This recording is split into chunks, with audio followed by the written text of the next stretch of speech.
Assalamu alaikum wa rahmatullahi ta'ala wa barakatuh. Mark Manley here, just picking up on the al-Bukhari al-Amrikiyya, the 40 American Hadith series. This Hadith is related by Aisha, and I just wanted to say a quick word before going directly into the Hadith. I think our Ummah has done a tremendous disservice and continues to do a tremendous disservice in our attitude towards the contribution of Muslim scholars who happen to be women.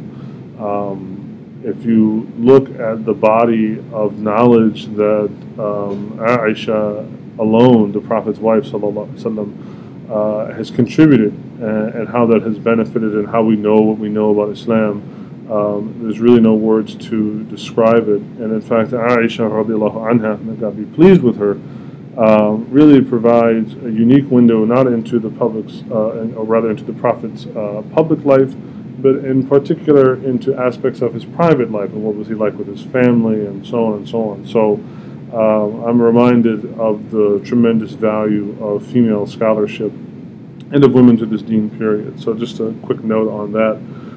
So this hadith you can find in several collections. This in particular I'm taking from Sahih al-Bukhari. And قالت عائشة رضي الله عنها قال رسول الله صلى الله تعالى عليه وسلم سددوا وقاربوا واعلموا أنه لن يدخل أحدكم عمله الجنة. So Aisha, may God be pleased with her, opens up by quoting the Prophet عليه الصلاة والسلام by saying, the Prophet said, be steadfast and draw close to Allah by staying in the middle path. And know that none of you will enter into paradise by his deeds alone. لن يدخل أحدكم عمله الجنة وأن أحب الأعمال أدومها لله وإن قل. And the Prophet ﷺ continues in this hadith by saying that, and know that the most beloved of deeds to God are those that are consistent, even if they happen to be few. And one of the reasons why I chose this hadith is, thinking about the American Muslim audience, but also particularly thinking about new Muslims, the Muslim convert, because obviously here in America, this is a phenomenon that we will have to deal with to a much greater extent than most so-called Muslim countries in the world.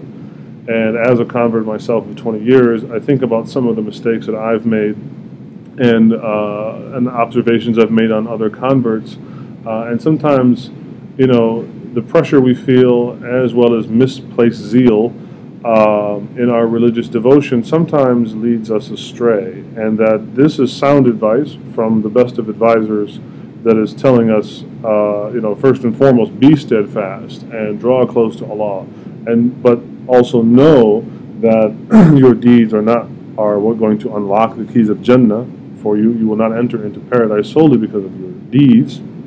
And that the caveat that he adds, sallallahu alaihi wasallam, is that the most beloved deeds to God, the most beloved deeds to Allah, are those that are done in consistency, even if they happen to be few.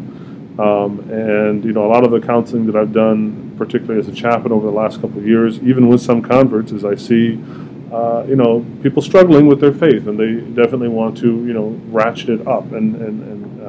No, I'm not, and certainly the Prophet ﷺ is not telling anybody not to try to increase your iman and your ibadah and your practice, but know that what is most beloved to God is not spikes of worship, which in many ways are sometimes narcissistic or worse, showing off. But the most beloved deeds are those that are done in consistency. So whether it be performing tahajjud, whether it be sadaqah, or other things, if you were to do tahajjud to such a point that you weren't getting any sleep, and you were being late for your job, or putting your job in jeopardy, or not being able to study for your exams, and it's affecting your schoolwork, it doesn't mean to go to the other side of wanton pragmatism, but it means, again, strike that balance. سددوا وقاربوا. So strike that balance.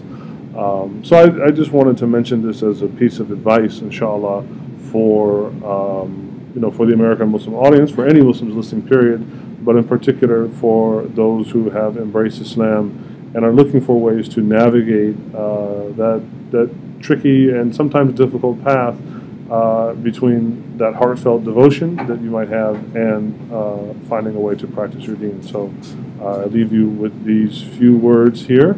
Again, this is the al-Arbaun al-Amrikiyya, the 40 American Hadith series. My name is Mark Manley. For more information, you can check out my website at www.markmanley.com. Assalamu alaikum wa rahmatullahi ta'ala wa barakatuh. Wa kullu aam wa antum bi khair. Ramadan Mubarak.